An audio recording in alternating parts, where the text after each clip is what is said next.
Pushback today on President Biden's proposal to suspend the federal gas tax.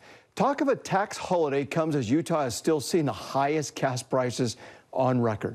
News specialist Lad Egan joins us now live. And Lad, would it actually lower the prices?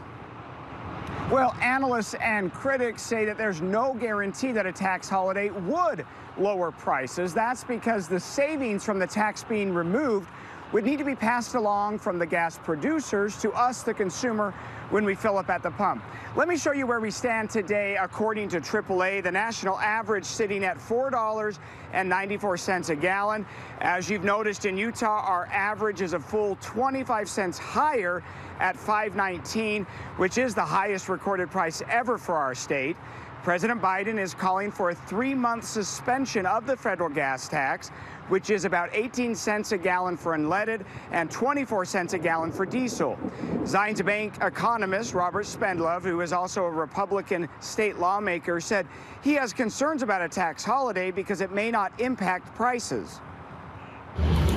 It does help, in theory, to ease the price on gas, but there's not an assurance that the price will actually come down. The oil producers or the gas companies don't have to pass that along to the consumer.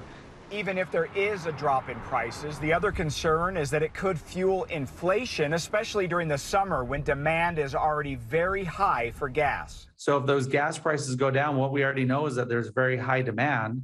That demand could go up even more, which would have the potential to drive prices even higher. So it causes distortions to the market. This morning, Governor Spencer Cox said a gas tax holiday would lead to more deficit spending and more inflation. His tweet went on to say, "This is not the solution. We can and should be producing more oil and gas at home." On Wednesday, the governor said he worried how much of the tax savings would actually make it into Utahns' wallets. And that's been our concern all along, is making sure that any benefit gets to consumers could also increase demand, which could also increase inflation.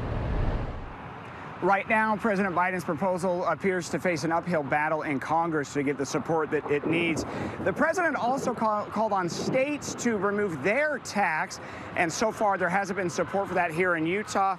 The president also called on oil companies to increase production.